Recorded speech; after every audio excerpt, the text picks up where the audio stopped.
मनसयेसु मरणबाधा लेनसि पाडवे तन. Praise the Lord. Greetings to you all in the name of Lord Jesus Christ. Myself Joel Davidson. Myself Johnson. As my grandfather Mr. Murtoti Prasadra Garu meditates on the 7 last words of Jesus Christ spoken from the cross. We encourage you to listen with an open heart and be blessed with the eternal message. Thank you. మన ప్రభు అయిన యేసు క్రీస్తు నామమున ఈ శుభ శుక్రవారము వందనములు. ఈ శుభ శుక్రవారం నాడు యేసు ప్రభు వారు గొల్గతా కొండ పైన ఉదయము 9 గంటల నుండి మధ్యాహ్నం 3 గంటల వరకు శిలువ మ్రాను పైన వేలాడుతూ పలికిన మాటలు. ఈ మాటలు ధ్యానించక ముందు ఒక చిన్న ప్రార్థనతో ప్రారంభించుకుందాం. ఓ జగత్ రక్షక, నీ శిలువ ధ్వజము దగ్గర చేరి ఉంటున్న మమ్మల్ని అందరినీ కరుణించండి. మీ 7 మాటలు మేము ధ్యానించనై ఉండగా మా అందరి హృదయాల తలంపులు అన్నీ మీ దృష్టికి అంగీకారము అవును గాక. ఆమేన్. యేసు ప్రభువారు మొట్టమొదటిగా పలికిన మాట ఏమనగా లూకా సువార్త 23:34లో ఈ విధంగా ఉంటున్నది. యేసు, తండ్రి, వీరేమి చేయుచున్నారో వీరు ఎరుగరు గనుక వీరిని క్షమించమని చెప్పాను. యేసు ప్రభువారు శిలువ మ్రాను పైన పలికిన ఈ మాట ఎంతో గొప్ప మాట ఉంటున్నది. చాలా మంది దీన్ని వర్ణించలేకపోతుంటున్నారు. ఎందుకనగా ఈ మాట ఎంతో గొప్ప సర్వోత్కృష్టమైన మాట ఉంటున్నది. మరి ఈ మాట పలకక ముందు యేసు ప్రభు వారు శిలువ మ్రాను పైన ఎక్కక ముందు కొన్ని సంఘటనలు మనం గమనించుకుందాము. యేసు ప్రభు వారు పుట్టక మునుపు ఆనాడు ఇశ్రాయేలు ప్రజలకు రాజు కావాలన్నప్పుడు దేవాతి దేవుడు నన్నును నా పరిపాలనను వీరు విసర్జించున్నారని సమూయేలు ప్రవక్తతో 1 సమూయేలు 1:8-7లో పలికింటున్నారు. అనగా దేవాతి దేవుణ్ణి విసర్జించున్నారు. రెండో విషయానికి వస్తే యేసు ప్రభు వారు కాలములో ఆయన కూడా ఏమని చెప్పింటున్నారు అనగా లూకా సువార్త 17:25లో ఈ విధంగా ఉంటున్నది. అయితే ముందుగా ఆయన అనేక హింసలు పొంది ఈ తరము వారి చేత ఉపేక్షింపబడవలెను. అనగా ఈ తరము వారి చేత ఉపేక్షింపబడాలని యేసు ప్రభు వారు ముందుగానే ఆయన శిలువ మ్రాను పైన ఎక్కక ముందే మనుష్య కుమారుడు ఈ విధంగా హింసింపబడాలని ఉపేక్షింపబడాలని ఆనాడే చెప్పింటున్నారు. అయితే ఇంకా భవిష్యత్తు గురించి ఆయన ఇంకొక ప్రస్తాపన చేసింటున్నారు. అదేమనగా మత్తయి సువార్త 12:32లో ఈ విధంగా ఉంటున్నది. మనుష్య కుమారునికి విరోధముగా మాటలాడువానికి పాప క్షమాపణ కలదు గాని పరిశుద్ధాత్మకు విరోధముగా మాటలాడువానికి ఈ యుగమందైనను రాబో యుగమందైనను పాప క్షమాపణ లేదు. చూశారా, యేసు ప్రభు వారు ముందుగానే సిద్ధపాటులోనే ఉంటూ పరిశుద్ధాత్మను దూషిస్తారేమో అన్న ఉద్దేశముతోనే ఈ యుగమందే కానీ రాబో యుగమందే కానీ వారికి పాప క్షమాపణ. ఎవరికి? పరిశుద్ధాత్మని విరోధంగా మాట్లాడే వారికి. అందును బట్టి యేసు ప్రభు వారు ఈనాడు శిలువ మ్రాను పైన వారి కొరకు దేవుణ్ణి ప్రార్థిస్తుంటున్నారు. ఇంకొక విషయం ఏమైంటున్నది అనగా యేసు ప్రభు వారు తన జీవిత కాలంలో ఆయన ఈ లోకంలో జీవించేటప్పుడు క్షమాపణ గురించి ఆయన ఎన్నో పర్యాయములు మాట్లాడింటున్నారు. ఆ క్షమాపణ కలిగితే ఏమవుతుందని మనము మత్తయి సువార్త 5:44లో ఈ విధంగా ఉన్నది. నేను మీతో చెప్పునదేమనగా మీరు పరలోకమందున్న మీ తండ్రికి కుమారులై ఉండునట్లు మీ శత్రువులను ప్రేమించుడి, మిమ్మను హింసించు వారి కొరకు ప్రార్థన చేయుడి. ఆ పనినే యేసు ప్రభు వారు మనకు కళ్ళకు కట్టినట్టుగానే శిలువ మ్రాను పైన తనను హింసించే వారి కొరకు ప్రార్థించుతున్నారు. తన శత్రువులని ప్రేమించుతున్నారు. ఈ విధంగా చేయడంతో మనం కూడా ఆ దేవుని కుమారులు అవుతామని యేసు ప్రభు వారు సెలవిచ్చుంటున్నారు. ఈ సందర్భాన్ని బట్టి మరి ఆనాడు అపోస్తలుడైన పౌలు వారు ఈ విధంగా చెప్తా ఉంటున్నారు. 2 కొరింథీయులకు రాసిన పత్రిక 5:20లో కావున దేవుడు మా ద్వారా వేడుకొనినట్టు మేము క్రీస్తుకు రాయబారులమై దేవునితో సమాధాన పడుడని క్రీస్తు పక్షముగా మిమ్మును బతిమాలుకొనుచున్నాము. అవునండి, ఆనాడే అపోస్తులైన పౌలు వారు ఈ మాటలు గ్రహించి మరి దేవుడు మా పక్షాన వేడుకొనింటున్నాడు. ఏమని వేడుకొనింటున్నాడు అనగా క్రీస్తుకు రాయబారులమైన మమ్మల్ని వేడుకుంటూ మరి అపోస్తులైన పౌలు వారు ఏమని అంటున్నారు, బతిమాలు కొనుచున్నారు. ఎవరిని బతిమాలు కొనుచున్నారు అనగా సర్వ ప్రపంచంలో ఉండే ప్రతి ఒక్కరిని ఈ విధంగా ఆయన బతిమాలుకుంటూ ఏమంటున్నాడంటే మనం దేవునితో సమాధాన పడాలి. ఆ సమాధాన స్థితి మనకు కావాలని నా ప్రార్థన. ఆమేన్. యేసు ప్రభు వారు శిలువ మ్రాను పైన పలికిన రెండో మాట మనము లూకాసు వార్త 23:43లో ఈ విధంగా ఉన్నది. అందుకు ఆయన వానితో, నేడు నీవు నాతో కూడా పరదేశంలో ఉందువని నిశ్చయంగా నీతో చెప్పుచున్నానెను. ఇది ఎవరిని గురించి చెప్పించున్నారనగా ఇద్దరు దొంగల మధ్య ఆయన శిలువ వేయబడుతుంటున్నారని ప్రవచనాత్మకంగా జరిగిన ఈ సన్నివేశం అయింటున్నది. ఈ సందర్భము ఆ యేసు ప్రభు వారు ఈ విధంగా శిలువ మ్రాను పైన ఇద్దరు దొంగల మధ్య వేలాడతాడని అలనాడే ప్రవచనాత్మకంగా జరిగింటున్నది. అనగా ఆ రెండవ దొంగను ఉద్దేశించి పలికిన ఈ మాట అయింటున్నది. యేసు ప్రభు వారు అప్పగింపబడిన తర్వాత ఆయనను హింసించేటప్పుడు, ఆయన పైన విచారణ జరిగేటప్పుడు ఆనాడు ప్రధాన యాజకుడైన కైఫాసు యేసు ప్రభు వారి గురించి 3 సార్లు 3 ప్రకటనలు చేసించున్నాడు. అది మొదటి ప్రకటన మత్తయి సువార్త 26, 63, 64, 65లో ఈ విధంగా ఉంటున్నది. యేసు ప్రభువుని చూచి 63, 64లో అయితే అప్పుడు నీవు దేవుని కుమారుడువా అంటే యేసు ప్రభు వారు ఇచ్చిన జవాబు 64లో ఈ విధంగా ఉన్నది. ఇది మొదలుకొని మనుష్య కుమారుడు సర్వశక్తుని కుడిపార్శ్వమున కూర్చుండుటయు ఆకాశ మేఘారూఢై వచ్చుటయు మీరు చూతురని చెప్పగా, అనగా నేనే నిజమైన దేవుడు అని దేవుని కుమారుడుగా ఆయన అక్కడ ఆయనకు జవాబు చెప్పిన వెంటనే దీన్ని జీర్ణించుకోలేక ఆ ప్రధాన యాజకుడు పలికిన ఒక మాట ఏమైంటున్నదంటే అది 65లో ఈ విధంగా ఉన్నది. ప్రధాన యాజకుడు తన వస్త్రము చింపుకొని వీడు దేవదూషణ చేసెను, వీడు దేవదూషణ చేసించున్నాడని ఒక ప్రకటన చేసించున్నారు. తన వస్త్రాలు చింపుకొని దేవదూషణ చేసించున్నారని యేసు ప్రభు వారి పైన నింద వేసించున్నాడు. ఇది మొదటి ప్రకటన. రెండో ప్రకటన వచ్చి యోహాను సువార్త 19:5లో ఈ విధంగా ఉన్నది. ముండ్ల కిరీటము ఊదా రంగు వస్త్రమును ధరించిన వాడై యేసు వెలుపలికి రాగా పిలాతు ఇదిగో ఈ మనుష్యుడు అని వారితో చెప్పాను. ఈ వాక్యము ప్రతి ఒక్క బైబిల్లో ఇదిగో ఈ మనుషుడు అనే పదాని మాటని పెద్ద అక్షరాలతో లిఖింపబడి ఉంటున్నది. ఎందుకనగా ఇది ప్రవచనాత్మకంగా యెషయా 53లో పలికిన మాట అందరి కళ్ళ ముందు అది పడి ఉంటున్నది. అది యెషయా 53:3లో ఈ విధంగా ఉన్నది. అదేమనగా అత్తడు తృణీకరింపబడిన వాడును, వ్యసనాక్రాంతుడుగాను, వ్యాధిని అనుభవించుడుగాను, మనుష్యుల చూడ నొల్లని వాడుగా ఉండెను. అతడు తృణీకరింపబడిన వాడాయను. ఇటువంటి మనిషిని ఎదురుగా నిలబెట్టి ఇదిగో ఈ మనుష్యుడు అన్నప్పుడు అప్పుడు ప్రధాన యాజకుడు ఏమన్నాడో తెలుసా? ప్రధాన యాజకుడు 19:6లో ప్రధాన యాజకులను బంట్రోతులను సిలువ వేయుము అని కేకలు వేయగా సిలువ వేయుమని రెండో ప్రకటన చేసింటున్నారు. ఎంత విచారకరమని! ఇవన్నీ ప్రవచనాత్మకంగా జరిగి ఇవి అకస్మాత్తుగా జరిగిన విషయాలు కాదు. ప్రియ సహోదరులు సహోదరులారా, ఇంకొక గంభీరమైన మాట ఉంటున్నది.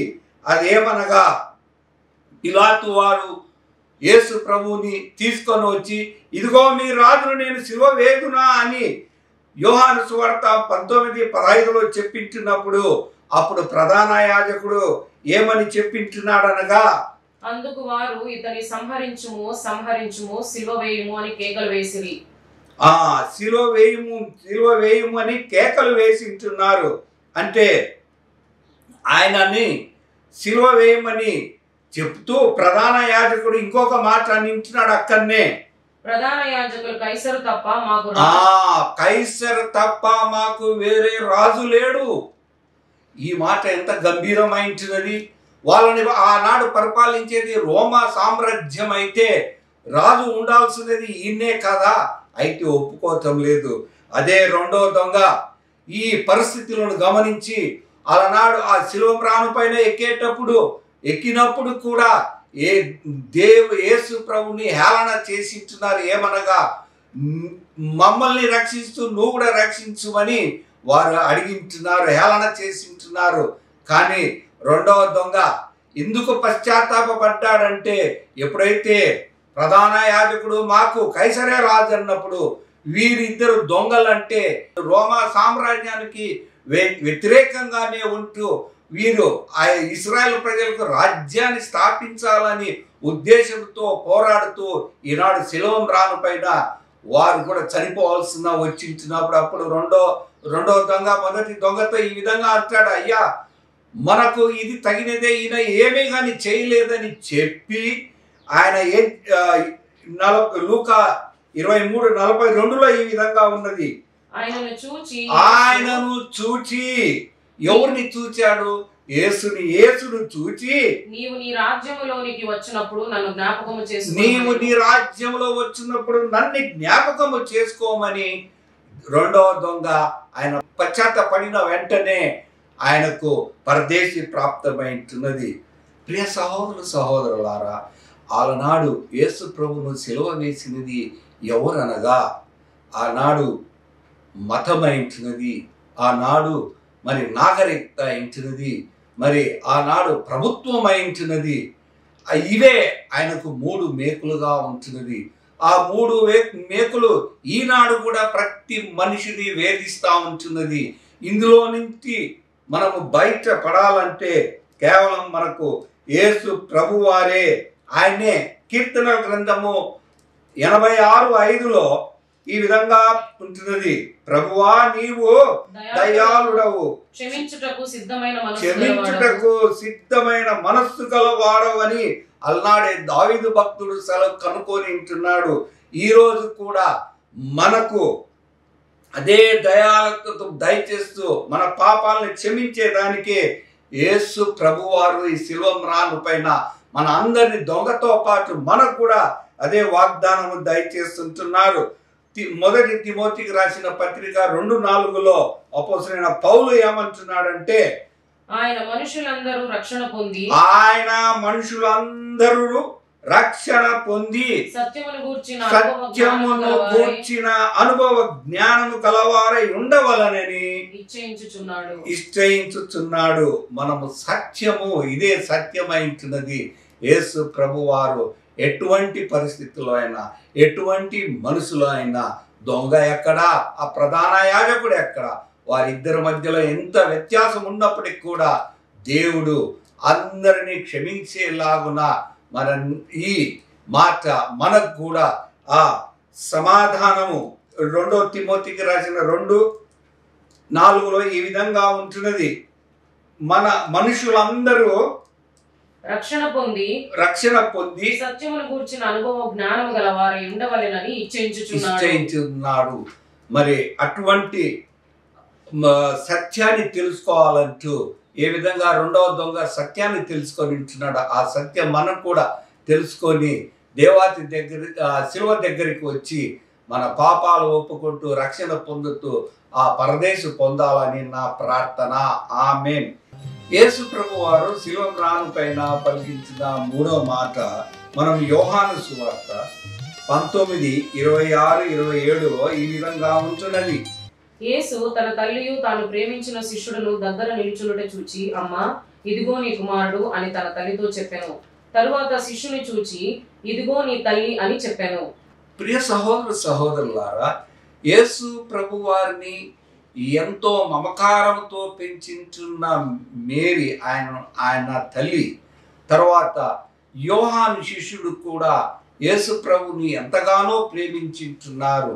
ఇప్పుడు వారి ఇరువురిని వదిలిపెట్టి మరి శిలువ మ్రాను పైన కొద్ది క్షణాల్లోనే కొన్ని గంటల్లోనే చనిపోవాల్సి వస్తుంటున్న సమయాన వీరికి ఆదరణ మరి వీరికి సహాయకరంగా ఉండులాగున తన సొంత తల్లిని తన శిష్యునికి అప్పగించేది మనము చూడగలము. ప్రియ సహోదరు సహోదరులారా, మరియమ్మ గురించి ఒక ప్రవచనము మనము బైబిల్లో చూడగలము. అది యెషయా ప్రవక్త 7వ అధ్యాయము 14లో ఏమని ఉంటున్నదంటే, ప్రభువు తానే ఒక సూచక్రియల చూపును ఆలకించుడి, కన్యక గర్భవతి అయి కుమారుని కని అతనికి ఇమ్మానుయేలు అని పేరు పెట్టిదరని ప్రవచనాత్మకంగా మరియమ్మ ఎన్నుకోబడింది. అయితే మరి యోహాను శిష్యుడిని అయితే మరి మత్తయి సువార్త 4:21లో ఈ విధంగా ఉంటున్నది.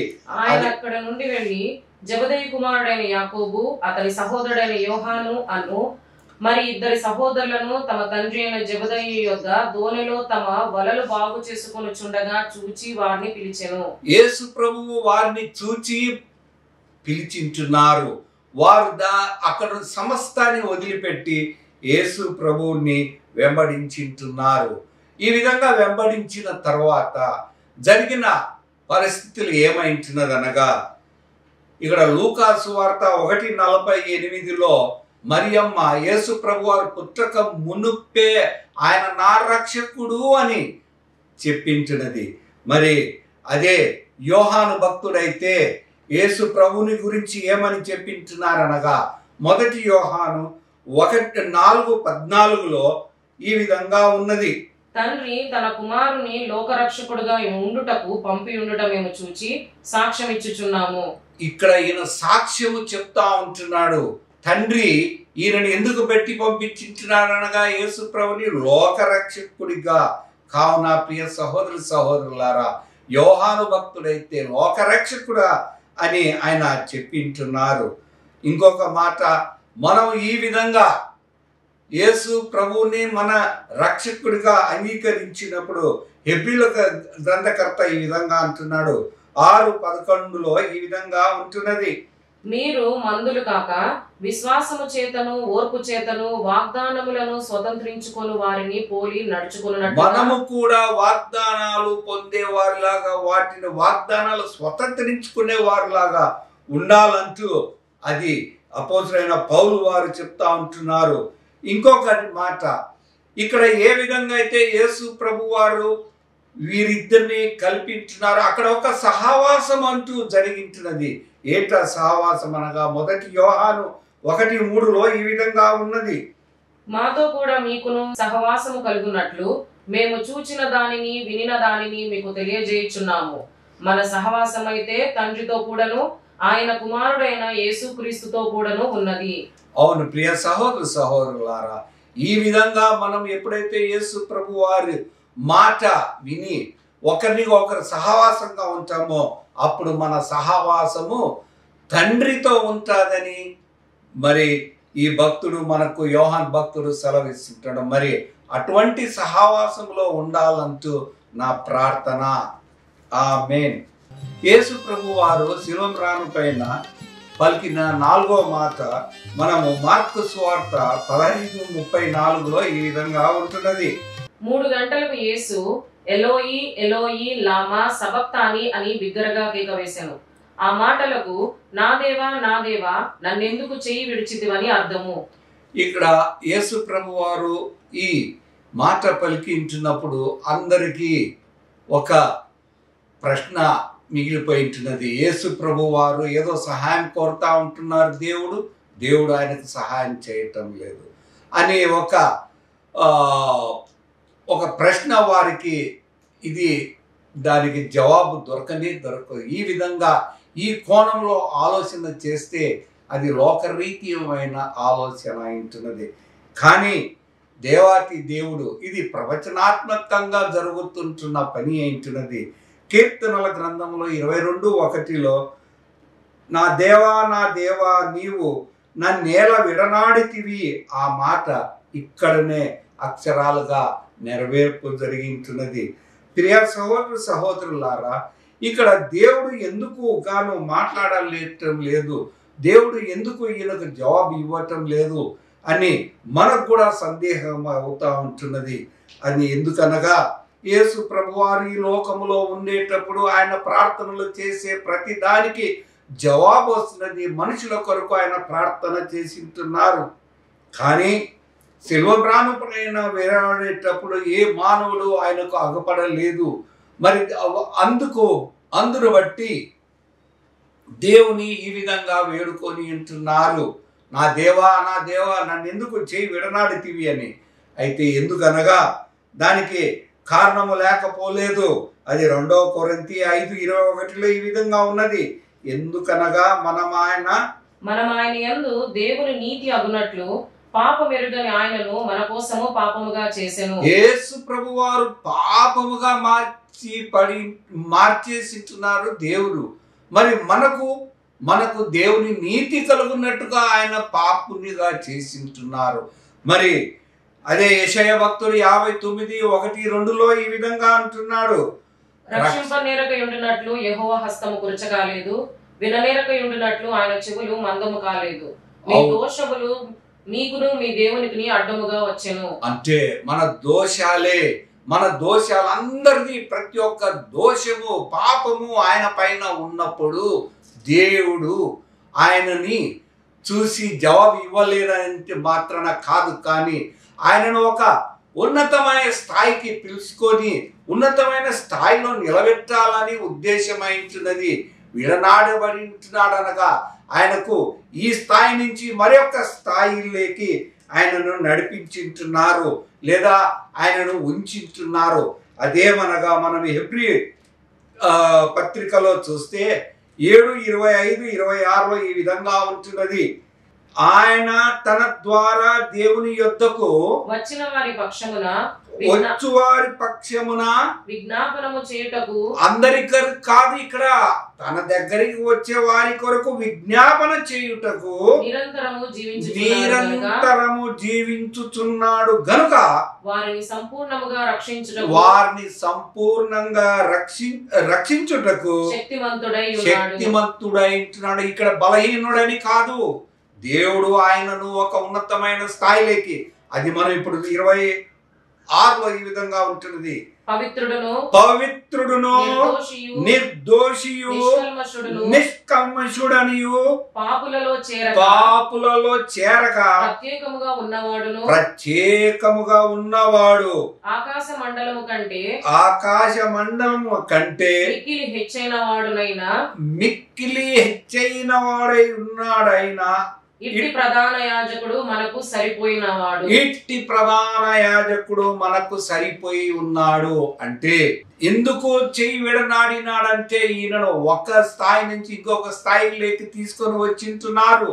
అది మనం ఇప్పుడే చదువుకొని ఉంటున్నాం. మనకు ఎటువంటి ప్రధాన యాజకుడు అంట, ఆయన పవిత్రుడు. ఈ విధమైన ప్రధాన యాజకుడు మనకు ఉన్నాడని మనకు గుర్తు తెలిపిస్తూ ఉంటున్నాడు, మనకు గుర్తు చేపిస్తుంటున్నాడు. అందరికీ తెలుసు తప్పిపోయిన కుమారుడి పరిస్థితి ఒకప్పుడు ఎట్టున్నది, రెండోసారి తండ్రి దగ్గరికి వస్తే ఆయన పరిస్థితి ఏ విధంగా మారి, అదే విధంగా మనకు కూడా ప్రధాన యాజకుడు ఉంటున్నాడు. ఆ ప్రధాన యాజకుడి దగ్గరికి వస్తే మనము ఏ విధంగా రక్షింపబడుతుంటున్నామంట, సంపూర్ణముగా రక్షించుటకు శక్తిమంతుడై ఉంటుడు. ఇట్టి ప్రధాన యాజకుడు మనకు ఉంటున్నాడు.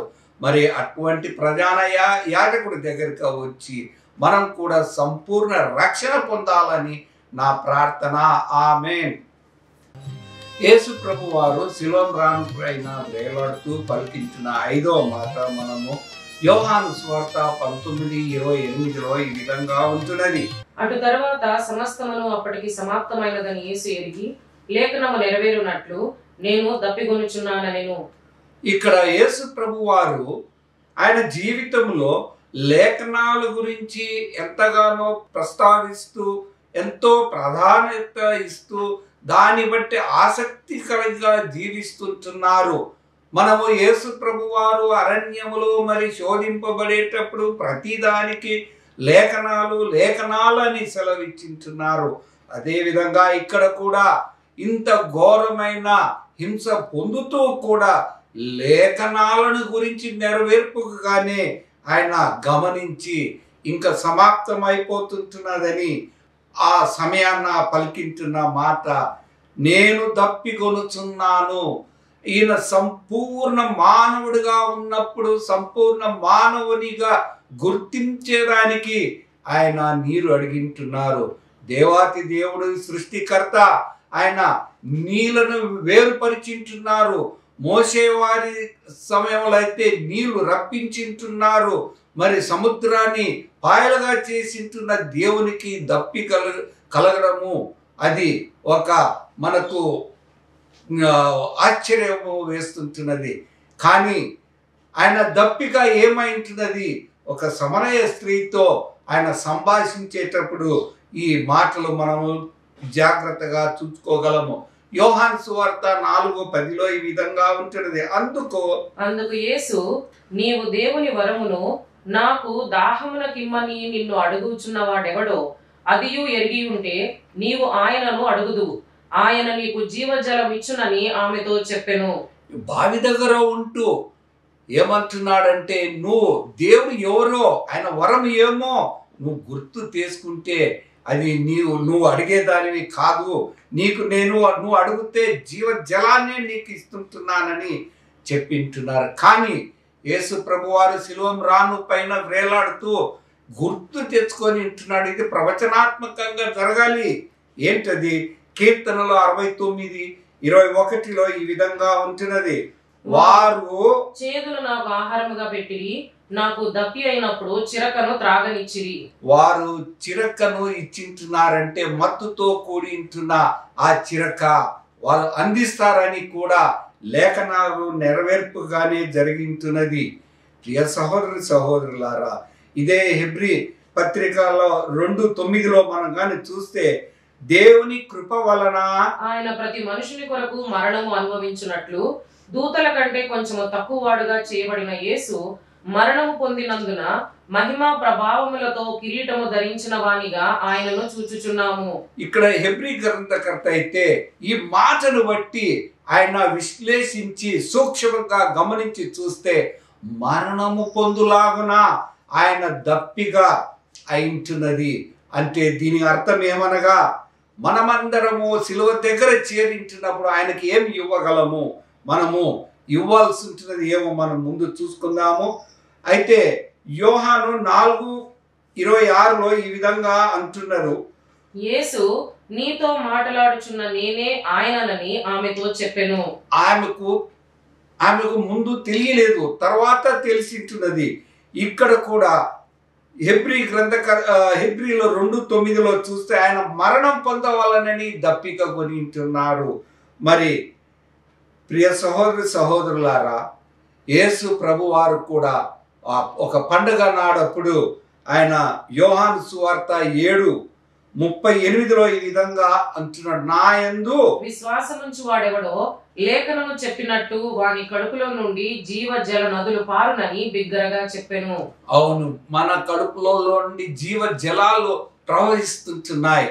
ప్రియ సహోదరులారా, యేసు ప్రభు వారు శిలువ రాను పైన దప్పిక కొని మరి ఇక్కడ మనకి ఇచ్చేది జీవ జలాలంటే ఏంటి దీని అర్థము?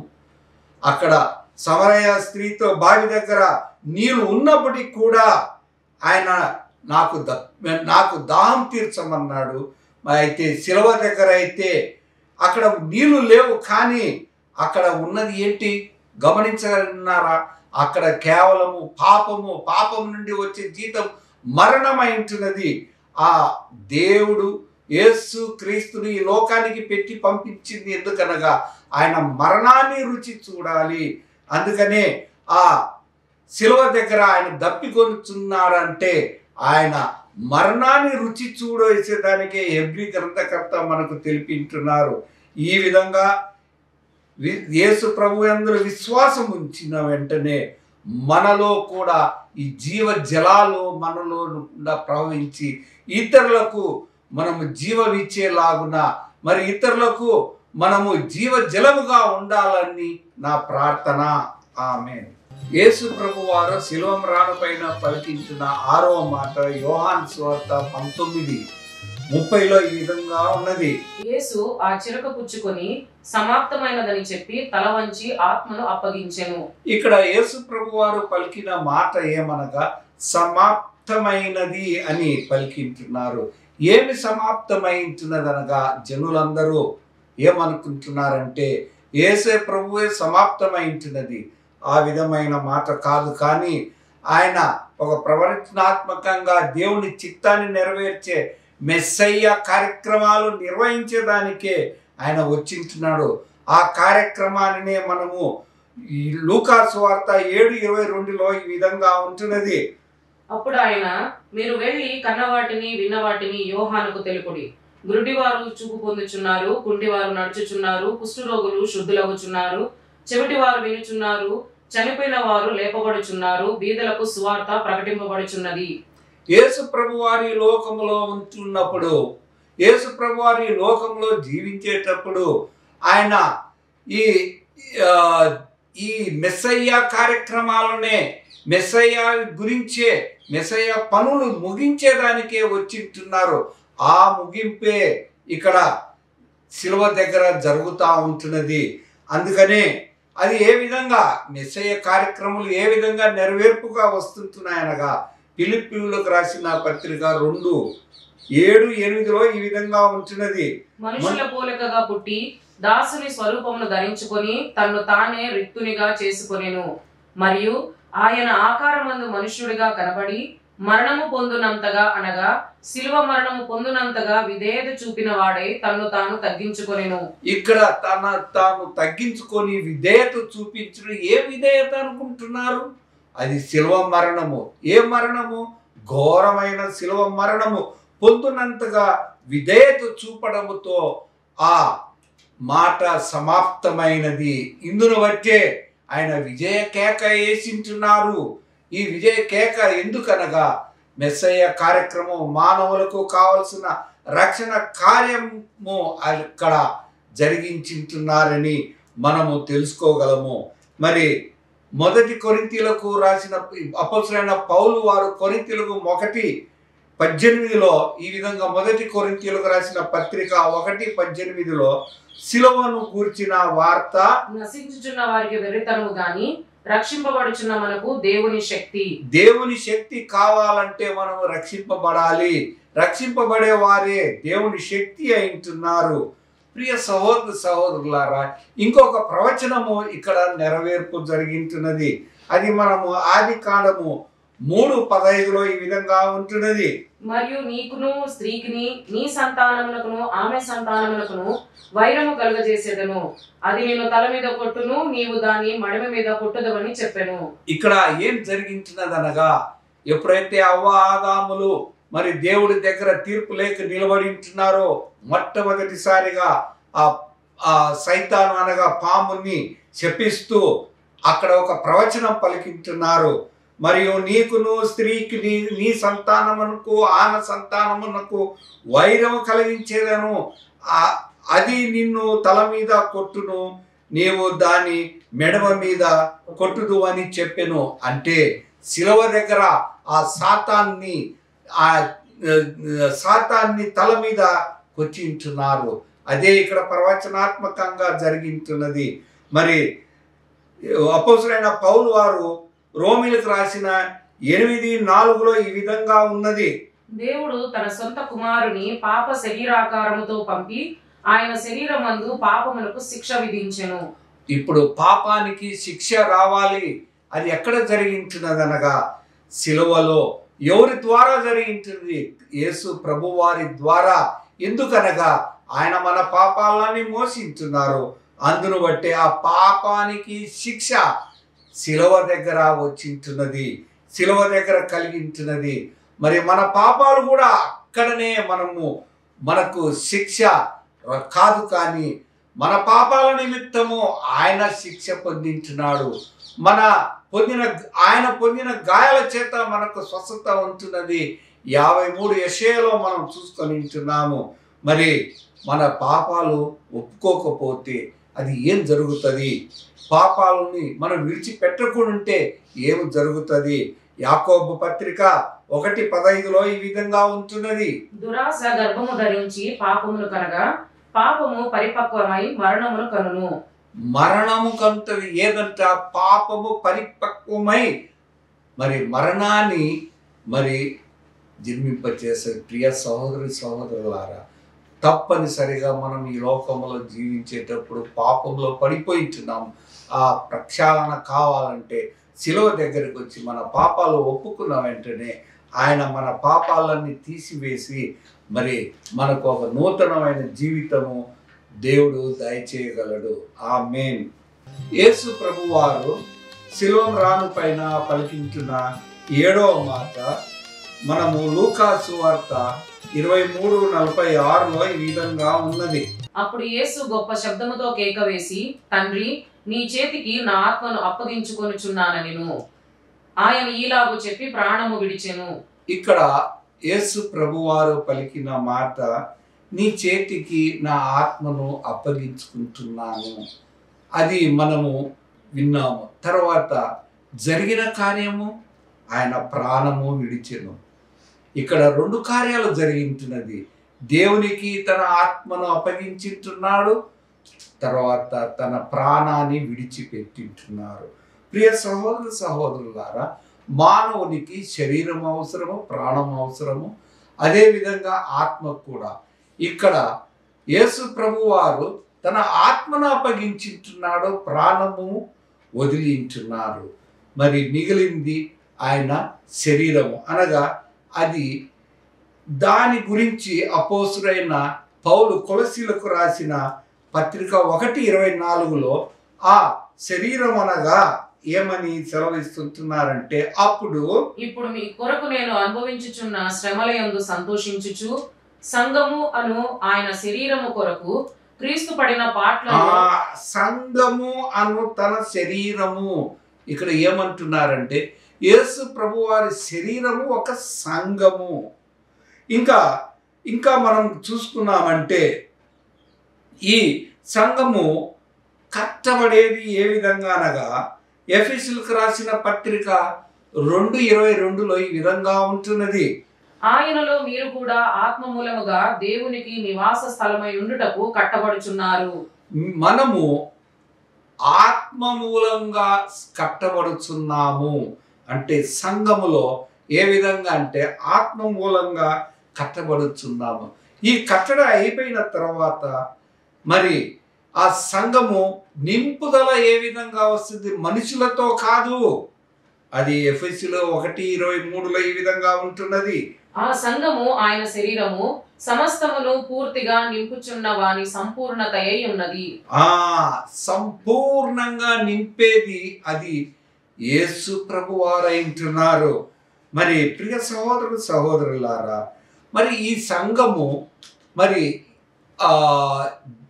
జీవము ఉండాలి. జీవం అనగా రక్తమే జీవమైంటున్నది.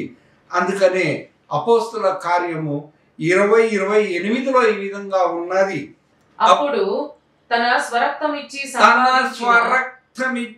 సంపాదించిన తన సంఘమును కాయుటకు, అంటే ఈ సంఘాన్ని సంపాదింపబడి మనము కాదు, మనం సంపాదించేది ఏమి సంపాదిస్తాము, మనం మేళలు మిద్దెలు ఇవన్నీ సంపాదిస్తాం. కానీ యేసు ప్రభువారైతే తన స్వంత రక్తమిచ్చి సంఘాన్ని మరి ఆయన కొని ఉంటున్నాడు, సంపాదించుంటున్నారు. ఆ సంఘము ఏ విధంగా ఎదుగుతాదంటే ఎఫెసీ 5:27 ఏమని చెప్తుంటున్నారనగా అపోస్తలుడైన పౌలు వారు ఎఫెసీ 5:27 ఈ విధంగా ఉంటున్నది. అటువలే క్రీస్తు కూడా సంఘమును ప్రేమించి అది కళంకమైనను ముడతైనను అట్టిది మరి ఏదైనను లేక పరిశుద్ధమైనదిగాను నిర్దోషమైనదిగాను మహిమగల సంఘముగాను ఆయన తన ఎదుట దానిని నిలవబెట్టుకొనవలెనని వాక్యముతో ఉదక స్నానము చేత దానిని పవిత్రపరచి. ఇక్కడ సంఘాన్ని ఊరికే వదిలిపెట్టడం లేదు. నాటికి దాని వాక్యం అనేది ఉదక స్నానము చేస్తూ లాస్ట్కు ఆయన కోరిన రీతిగానే మహిమ గల సంఘముగా మనము అవుతామని ఈ వాక్యము మనకు సెలవిస్తుంటుంది. అయినా ప్రియ సహోదరు సహోదరుల, మనలో ఒక మాట, ఈ సంఘం అనే పదము ఎందుకు వచ్చింటున్నది? ఆనాడే అక్కడ పెద్ద దేవాలయం ఉంటున్నది కదా, ఇప్పుడు దేవాలయం పరిస్థితి ఏమైపోయింటున్నది? మరి యేసు ప్రభు వారు శిలోమ్రాను పైన చనిపోయేటప్పుడు ఒక అద్భుతకరమైన ఆశ్చర్యకరమైన సంగతి జరిగింటున్నది. అది మనం మత్తయి సువార్త 27:51 ఈ విధంగా ఉంటున్నది.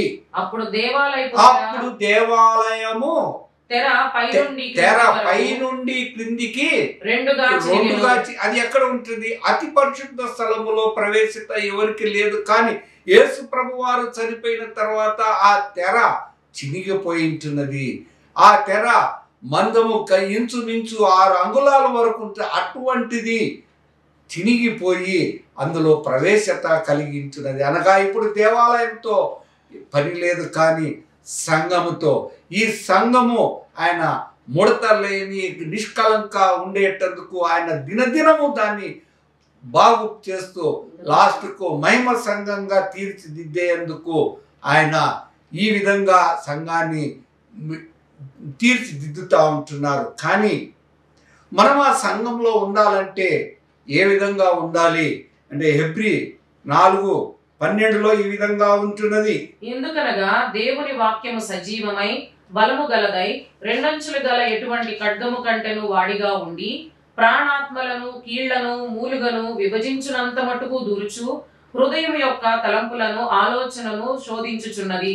ఇక్కడ ఏ విధంగా ఆత్మ విభజింపబడి ఉంటున్నది అనగా దేని చేత? వాక్యము చేతనే అది విభజింపబడి ప్రాణము ప్లస్ ఆత్మ, ప్రాణాత్మని విడదీసేది ఏదంటే దేవుని వాక్యం. అది యేసు ప్రభువారు శిలోమ్రాను పైన సాధించుతున్నారు. అంతేకాదు ఆ వాక్యము ఏం చేస్తుంది అనగా మన తలంపులను ఆలోచనలను శోధిస్తుంది. అంటే సంఘములో ఏ విధంగా ప్రవేశత అనగా పాపము లేకుండా ఉండేటందుకు ఈ దేవుని వాక్యము చేత పట్టుకొని మనము నడవాలి.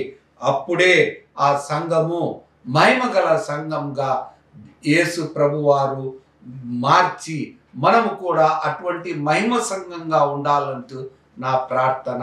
ఆమేన్. ప్రార్థించుకుందాము. ప్రేమ నమ్మకం గల మా తండ్రి, మా రక్షక, మీ గొప్ప నామమునకై వందనాలు, స్తోత్రాలు.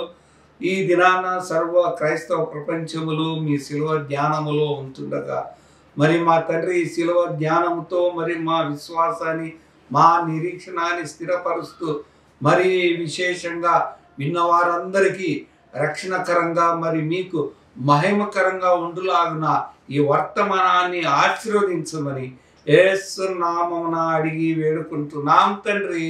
ఆమేన్. Praise the lord. మా తాతగారు యేసు ప్రభు శిలువ పైన పలికిన 7 మాటల ధ్యానాన్ని విన్నందుకు మీకు వందనాలు.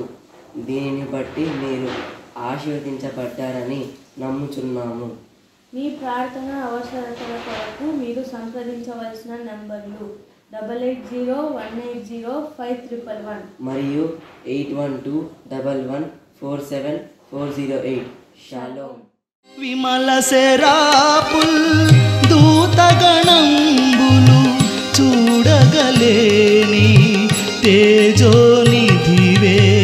విమల శరాపులు దూతగణంబులు చూడగలేని తేజోనిధివే.